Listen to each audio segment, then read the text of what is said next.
publique qui n'affecte pas le bien-être de la population n'est pas une bonne politique. Voilà pourquoi Martin Fayulu aujourd'hui vient avec la cohésion nationale, il vient avec le dialogue. Est-ce qu'on peut donner la chance à ces dialogues qui peut-être il pourra amener certaines révolutions pour aider les pouvoirs en place, hein? Qu'est dit le docteur Denis Mukwege, puisque vous êtes déjà proche de ces candidats aux élections de 2023?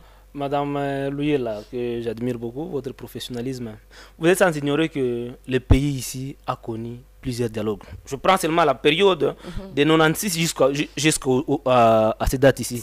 Des dialogues liés, n'est-ce pas, à la crise qui se vit actuellement à l'Est.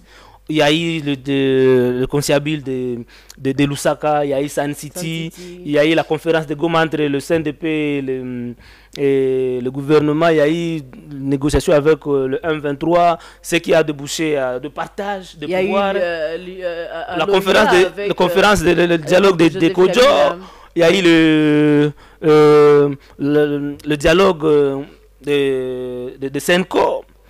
Tous ces dialogues-là n'ont pas, n'est-ce pas, résolu la crise qui se vit à l'Est. Vous êtes sans ignorer, madame, que tous ces dialogues-là a fini par le partage du pouvoir et qui en tire bénéfice, ce sont les politiciens. Parce que les mêmes politiciens qui créent des crises au pays, ce sont les mêmes politiciens qui vont au dialogue et avant de participer à ces dialogues-là, ils exigent d'être amnistiés. Après avoir obtenu l'amnistie, ils obligent aussi, n'est-ce pas, de se retrouver dans les gouvernements comme ministre, comme PDG et consorts. Après avoir tué les Congolais et les sorts de la population, on l'abandonne. Depuis que nous sommes là, aucun dialogue n'a touché les causes profondes de la situation qui se vit à l'est de la République démocratique du Congo. Et aujourd'hui, dans la partie ouest du pays, vous savez qu'il y a les Mobondo qui se sont réveillés dans le Kwilu, dans les Maïndombe et consorts. Donc la situation sécuritaire, moi j'estime que le dialogue que Martin Fayulu propose, ça ne va pas dans le sens encore de toucher ces problèmes-là. Moi j'ai comme l'intention que Martin Fayulu veut encore se refaire, n'est-ce pas, une santé politique. Non, financière, je ne veux pas aller dans cette considération-là, mais une santé politique. Parce que si le plan politique, Martin Fayulu est fini. C'est un monsieur qui... il est fini, Martin Fayulu. Il est fini par ses prises de... Il est président de la Mouka. Non, s'il vous plaît, madame, il est fini dans le sens que... il n'est pas cohérent par ses prises de position.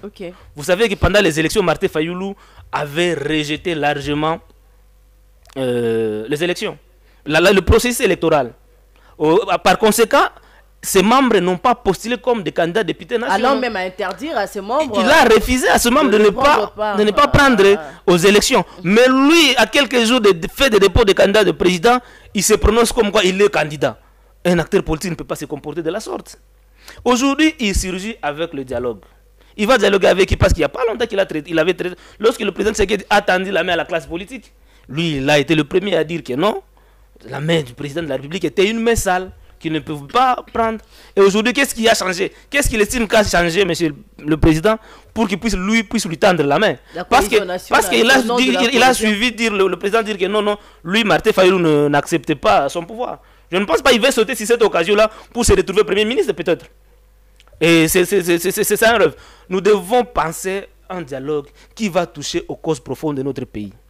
Vous savez, madame, à Kinshasa, nous avons tous accusé le Rwanda comme notre agresseur. Mais il y a des questions profondes sur lesquelles nous ne touchons pas. Le Rwanda et l'Ouganda ne sont que des proxys téléguidés par les multinationales pour nous agresser, afin que ce multinational-là puisse avoir la même mise, n'est-ce pas, sur nos matières premières. Et vous savez que nos matières premières sont indispensables pour l'industrie automobile et l'industrie électronique.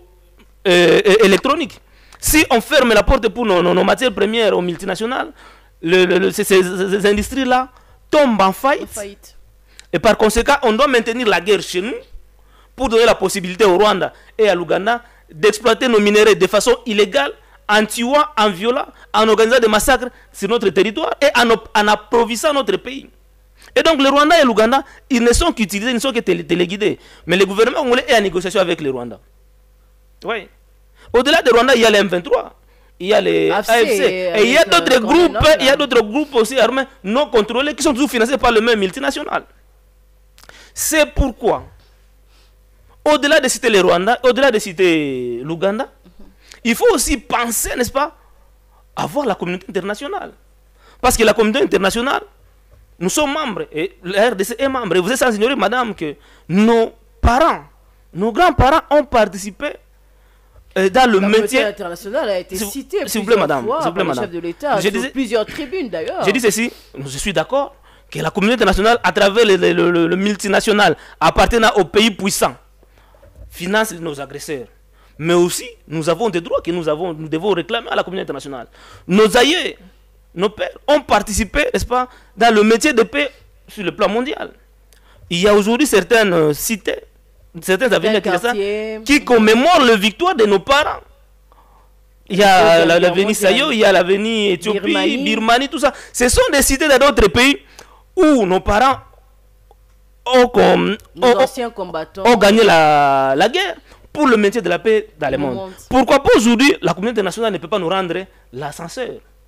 Ouais. C'est pourquoi Dr Denis Mukwege mène un plaidoyer pour que la conférence internationale sur la paix, pour la paix en RDC soit tenue. Et là, on peut s'asseoir avec cette communauté internationale-là et discuter. Et dire à ces multinationales-là qu'il est possible de traiter directement avec la République démocratique du Congo, de venir installer des entreprises au Congo.